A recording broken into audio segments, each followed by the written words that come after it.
Hello everyone, आपका मेरे channel में स्वागत है। हम सभी हाउसवाइफ के काम आने वाले कुछ ऐसे टिप्स जो हमारी रोज़-रोज़ की झंझट और परेशानियों को ख़त्म करें और हमारा समय भी बचाए, साथ ही साथ पैसों की भी बचत करे। तो हमें ऐसी टिप्स और हैक्स की ज़रूरत तो हमेशा पड़ती है। तो आज मैं लेकर आई हूँ आपके लिए कुछ ऐसे ही टिप्स एंड हैक्स। आज का मेरा पहला हैक है, जब हम लोग कुकर में इस तरीके से जब आलू बॉयल करते हैं तो क्या होता है, नीचे का सरफेस जो होता है वो ब्लैक पड़ जाता है और काला ना पड़े इसके लिए आप उसमें एक नींबू इस तरीके से काट कर नीचे रख दें और उसके बाद आप अपना आलू जो जितना भी रखना है वो रख लें और फिर पानी रख कर आप उसको बॉयल करिए। ऐसा करने से आपका जो कुकर का सरफेस है वो ब्लैक नहीं होगा। तो बढ़ते हैं आगे। तो इस तरह की जो हम लोग के घर में एक्सपायरी दवाई होती हैं या फिर जो ख़त्म हो जाती हैं दवाई, तो उसके पैकेट्स को हम फेंक देते हैं, बट ये हमारे बहुत काम में आती हैं। इस तरीके से जो कुकर के ढक्कन होते हैं, तो हम ऐसे देखने में तो ये साफ़ लग रहा है, लेकिन इसके साइड में ऐसे कोनों-कोनों में जो गंदगी बैठ जाती है वो नॉर्मली हम ठीक से साफ़ नहीं कर पाते हैं, हम सीधे ऊपर से साफ़ कर देते हैं। उसके लिए ये हैक है। तो ये जो हमारे दवाई के जो पैकेट्स होते हैं जो खाली हो जाते हैं या फिर जो एक्सपायर हो जाते हैं, इनकी हेल्प से हम इस तरीके से इन कुकर को अच्छे से क्लीन कर सकते हैं। तो क्या होता है कि हम ऊपर-ऊपर साफ़ कर लेते हैं, बट ये जो साइड्स होते हैं ना, कॉर्नर्स होते हैं, इस पर हम ठीक से क्लीन नहीं कर पाते हैं। तो वहाँ पर हमें इन पैकेट से, इन दवाई के पैकेट से हम आराम से साफ़ कर सकते हैं। हम दवाई जो हमारी एक्सपायर हो जाती है तो उनके टैबलेट से भी हम साफ़ कर सकते हैं, या फिर जो उनके ऊपर जो सिल्वर फॉयल लगा होता है उसको अगर हम थोड़ा-सा इस तरीके से अगर रगड़ेंगे तो उससे भी हमारा एल्युमिनियम के जो भी बर्तन है या कुछ भी जो जल जाता है या कुछ हो जाता है वो बहुत अच्छे से क्लीन हो जाता है। तो देखिए, ये बर्तन एकदम अच्छे से क्लीन हो गया।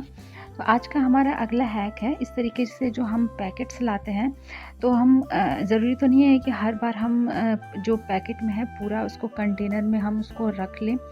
कई बार ऐसा होता है कि हम पैकेट में ही रख कर उसको सीधे क्लिप लगा के छोड़ देते हैं, बट उसमें हवा लगने का डर रहता है, उसमें एयर जाने का डर रहता है, जिसकी वजह से आपका जो सामान है वो ख़राब हो जाता है।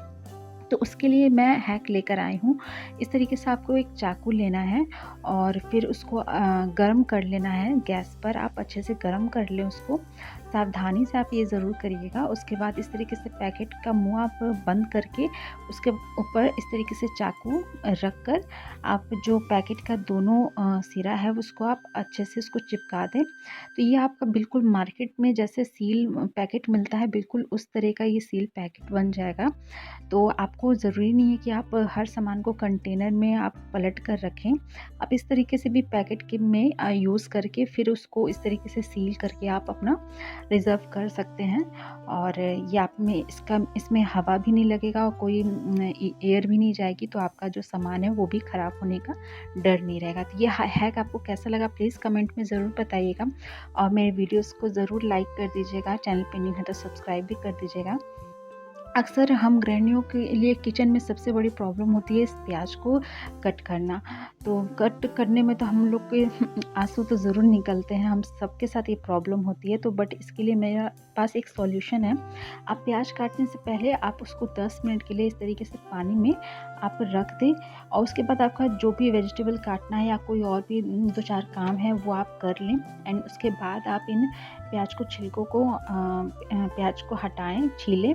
तो इससे क्या है कि आपको वो जो झांस और कड़वापन होता है वो नहीं लगेगा। तो मेरा आज का अगला हैक है, ये परवल जो हम मार्केट से लेकर आते हैं, तो इतने परवल आ जाता है तो ये 1 दिन में या 2 दिन में तो खर्च होने वाले हैं नहीं। तो इसको हम फ्रिज में भी रख देते हैं, फिर भी इसकी स्किन क्या होती है, सिकुड़ सी जाती है, सूख सी जाती है। तो उसके लिए मेरा आज का ये हैक है। आपको करना क्या है, ऐसे ही कटोरी में एक पानी ले लें, किसी भी बर्तन में पानी ले लें और इन सभी परवल को उसमें आप रख दें। तो आप देखिएगा इसका जो स्किन होता है ना वो एकदम फ्रेश रहेगा, एकदम ताज़ा रहेगा, बिल्कुल भी सिकुड़ेगा नहीं। तो ये था मेरा परवल का ये आज का हैक। तो मेरा आज का अगला हैक है एक करेला। करेला तो बहुत पौष्टिक होता है, बट इसको खाने के लिए बहुत लोग थोड़ा-सा आनाकानी करते हैं। मेरे घर में भी ये प्रॉब्लम होती है। बट इसके लिए भी, इसका करवाहट हटाने के लिए एक सॉल्यूशन है। आप क्या करें, जब भी आप इस तरीके से करेले का जब सब्ज़ी बनाएँ या कुछ भी भाजी बनाएँ, तो आप क्या करें, इस तरीके से जो करेले के ऊपर का जो स्किन है, आप उसको पीलर की हेल्प से उसको छील लें। इस तरीके से आप उसको छील लेंगे तो उसका जितना भी करवाहट है वो हट जाएगा, और उसके बाद आप उसका सब्ज़ी बनाएँ तो जो भी करवाहट है बिल्कुल नहीं रहेगी, और नॉर्मल आप सब लोग खा सकते हैं। बच्चे भी खा पाएँगे और बड़े भी खा पाएँगे, और करेले के जो गुण हैं हमारे अंदर तो बिल्कुल खाने से जाएँगे ही। हमारे लिए करेला तो बहुत फ़ायदेमंद होता है। तो आप ये तरीके से एक बार करके देखिएगा ज़रूर।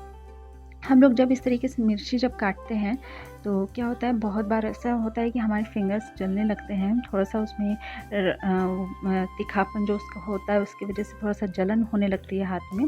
तो उसके लिए एक सॉल्यूशन है, आप इस तरीके से कटोरी में थोड़ा-सा दूध ले लें। ध्यान रखिएगा कि दूध गरम ना हो, ठंडा हो, और उसके बाद आप अपना हाथ, फिंगर आप उसमें इस तरीके से 2-4 मिनट के लिए डिप करके रखें। तो इससे क्या होता है, जो भी उसकी जो जलन है वगैरह है वो हट जाती है, दूर हो जाती है। तो आज का मेरा अगला हैक है, इस तरीके से घी को तो हम लोग फ्रिज में नहीं रखते हैं क्योंकि वो बहुत हार्ड हो जाता है, तो निकालने में हमें प्रॉब्लम होती है, तो घी को हम बाहर ही रखते हैं। लेकिन उसमें से कभी-कभी क्या होता है कि बाहर रखने की वजह से गंदी स्मेल आ जाती है। इस तरह की प्लास्टिक की बॉटल में रखने से तो और भी ज़्यादा, इसलिए हमें हमेशा उसको स्टील के ही कंटेनर में रखना चाहिए।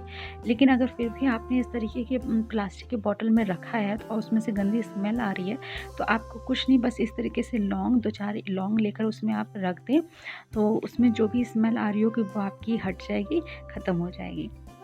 हम लोग इस तरह के जो शीशा जो होते हैं जिस पर दाग लग जाता है कभी-कभार, तो इसको तो हम कॉलीन से साफ़ कर ही देते हैं, बट क्या होता है कि अगर कॉलीन ख़त्म हो जाए तो हम इसको पानी से भी डायरेक्ट साफ़ कर सकते हैं, पेपर की हेल्प से। तो आप इस तरीके से क्या करें, शीशे पर, मिरर पर आप थोड़ा-सा इस तरीके से पानी लगा छींट दें स्प्रे बॉटल में आप करके, और उसके बाद पेपर से उसको साफ़ करें। और थोड़ी देर के बाद आप देखिएगा थोड़ा-सा वो धुंधला हो जाएगा, थोड़ा-सा आपका लगेगा कि आपका गंदा हो रहा है, लेकिन डोंट वरी, वो सूखने के बाद अच्छे से क्लीन हो जाएगा। इस तरीके से आप अपना शीशे का कोई भी मिरर, डाइनिंग टेबल हो या फिर कार के शीशे हों, उनको भी आप इस तरीके से क्लीन कर सकते हैं। तो ये थे मेरे आज के कुछ हैक्स। अगर आज का वीडियो आपको पसंद आए तो प्लीज़ वीडियो को लाइक कर